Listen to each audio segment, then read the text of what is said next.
All right, chip of the day. We have a real special chip of the day today. It's a DLP. Now, it's a family of parts, and I'm not quite sure which one I have, but the data sheet will be fine for most of them. It is a digital light projector, so it is a micro mirror, little mirrors that move. Micro mirror. This one is a big one. This is a 2000 by 1600, 2500 by 1600, 4 million micro mirrors. Yeah, a lot of micro mirrors. 7.5 micron pitch. So these are tiny little things. Yeah, 480 megahertz clock rate. Yeah, so the part gets really hot because you're putting a lot of power into it, right? It takes actually some voltage too to move those little micro mirrors. So let me show you the part here.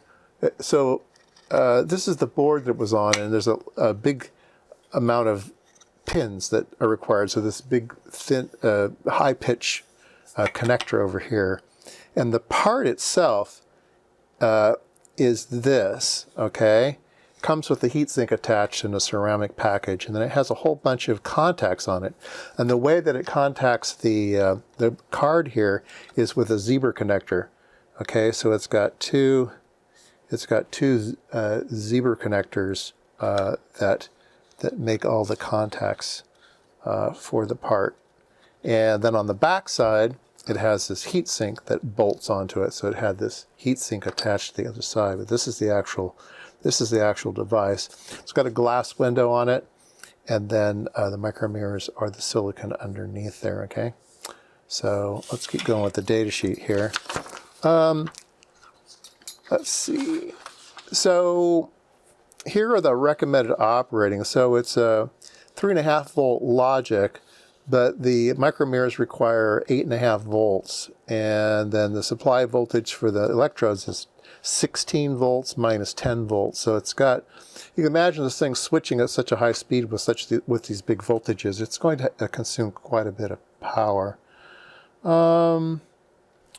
Let's see here. I don't think I printed out the entire data sheet here.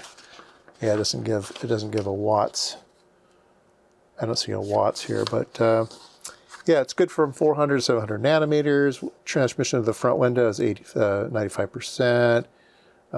Single pass through both window surfaces, so they must have some kind of anti-reflection coating on them a little bit. The micro mirror reflectivity itself is only 88%.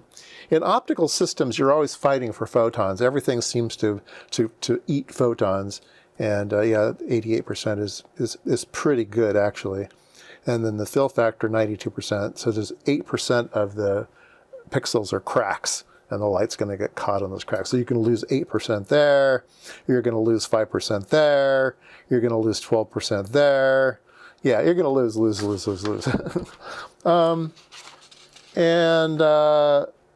Then it's set up for running kind of 4 control. You're like inputting 4 signals at the same time to speed it up. So they have A, B, C, and D channels that run the micro mirrors. This is a nice little description here of how it works. So micro machined on top of the silicon are these little mirrors that can flop. They have a pivot point, and then you can apply static on, kind of a electrostatic charge on one side, and the mirror will go flop onto that side. And then if you apply it to the other side, it goes flop onto that side. So they flop and they flop. And if this is the on state, then your light coming in, and this is your light going out, and this is the off state, the light coming in will get directed someplace else that won't get captured by your lens. I kind of described that in my video yesterday. And then there's a parked position where the micro mirrors is just kind of flat there.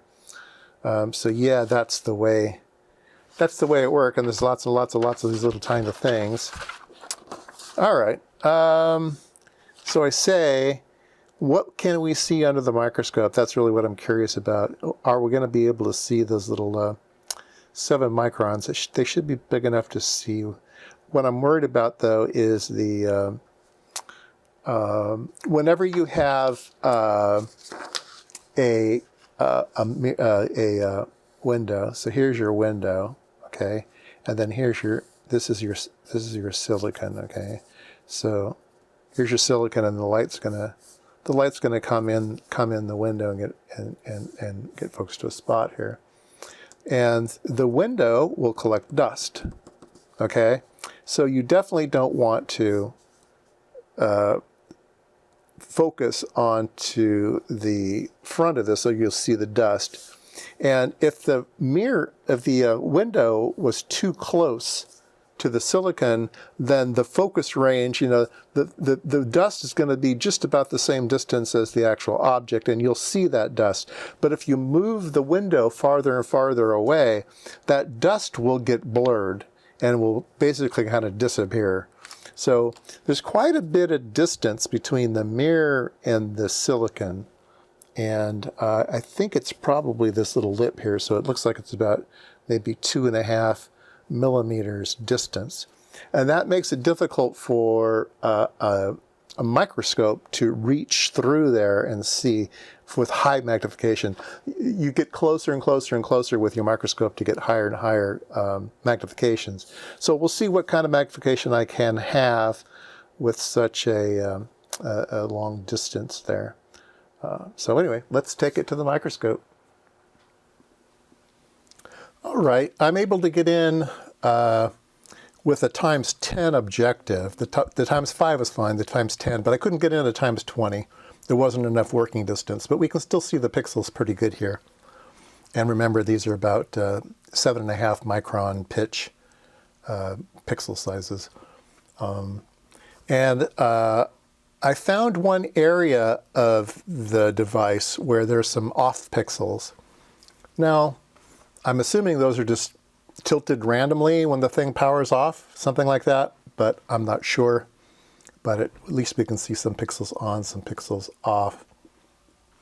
All right, well, there you go. That was Chip of the Day, a DLP light projector. Yes, a digital light projector. Pretty wild device, very expensive back in the day. After editing the video, I decided to go ahead and crack open the package and take a look at what I could see. I could get my microscope in closer and get the highest magnification, so I'll leave you with these pictures.